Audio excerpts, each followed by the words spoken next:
It's time to switch the servo out in Miss Geico. This one's starting to perform less than admirably, so I'm going to switch it out for a Hitec.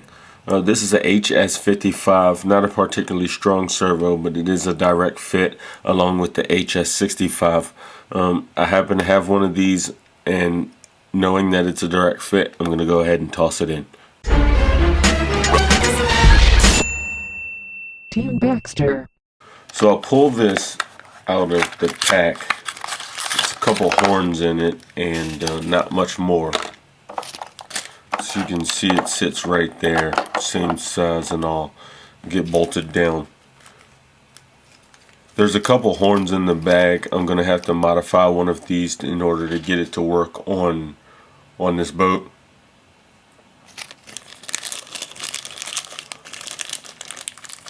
I'll be cutting the end off of one side of this long servo horn, and I'll be putting that on there in the same hole, approximately the same angle as the one that's installed. So let me get the stop pulled out. So I got those two screws out and pulled the top band off. The servo's now disconnected. I still have to unplug it from the stock ESC. That can be handled very easily. It's just a little connector. Pull that apart, and now the servo is completely disconnected. You see the little corrosion there on that servo. I'll deal with that later. So now I have to carefully pull the servo out of this wire, not bending up the wire.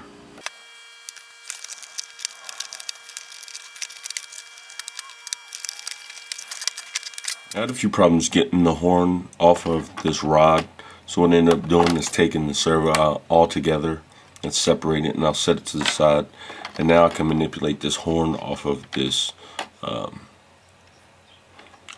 angle.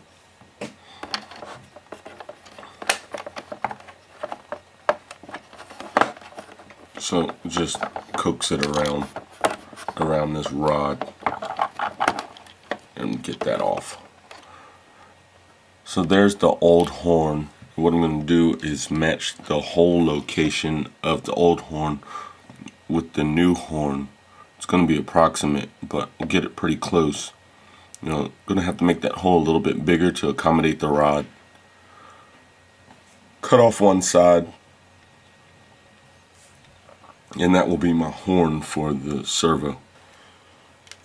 Before I start installing this servo and getting the horn on it, I'm going to have to do a little bit of waterproofing. This is not a waterproof servo, so I'm going to take it apart and put a little dielectric grease in there.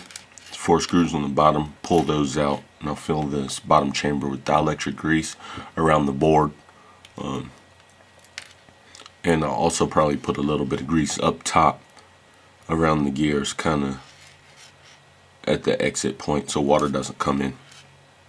So go ahead and pull this existing horn off and get this case opened up. So I've got the top open, and for the top all I'm doing is putting the tiniest bit of grease right around this top spool. Plastic gears, I don't want to give them too much resistance, so I'm only going to use the bare minimum, just enough to kind of get a little grease around this exit point on the top piece of the servo. So you can see I have the smallest amount of grease here around this top gear, and you might not be able to see, but there's very little bit of grease around that exit point. And slide this top back on here, and then I'll get the bottom opened in order to start putting the dielectric grease on that. Very carefully pull these screws out, bottom top off. I'm going to pivot this board up just a little bit and get grease all around it and inside there.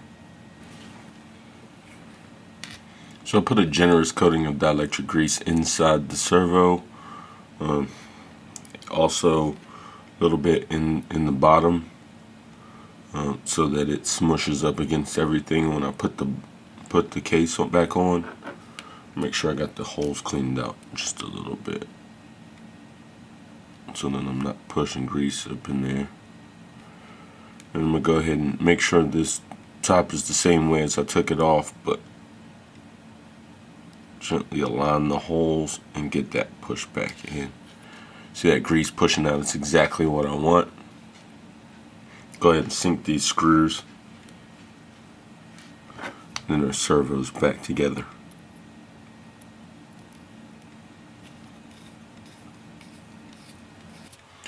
The servo's already, you can see I've got it greased all up. I've wiped it down and closed it up. Everything's good there. I've also gone ahead and gotten the horn ready.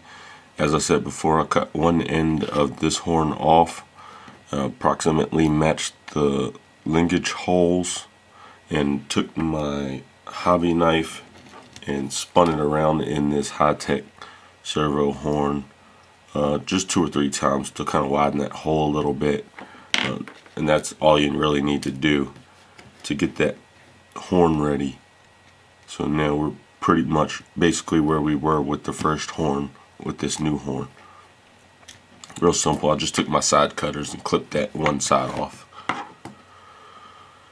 Now the horn's ready. We need to test operation. So I opened up that bottom hole on there to better accommodate this rod, and now I'm going to go ahead and put it back in the same way I did before, facing back. Slide it into the hole, bottom hole this time, and then do a little twist on the servo.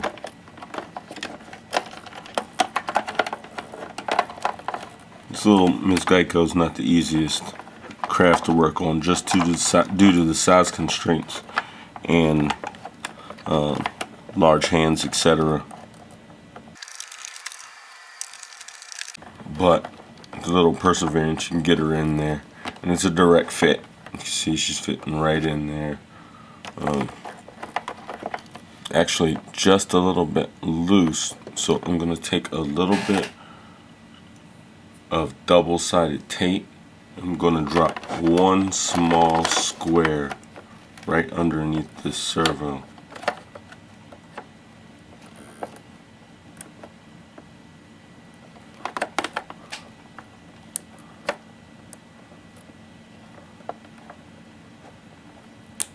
Just to kind of help it stay in place and stay where I need it to be. I'm sure the little restraint that comes with it will do just fine, but for safety's sake, I'm going to go ahead and get that secured a little better.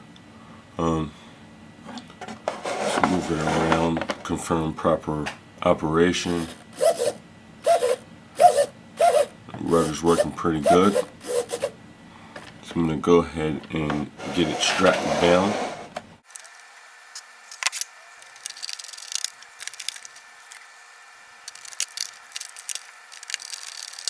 Once more, I'm going to verify proper operation. See the servo sitting nice and still. And we have a new rudder for the Miss Geico.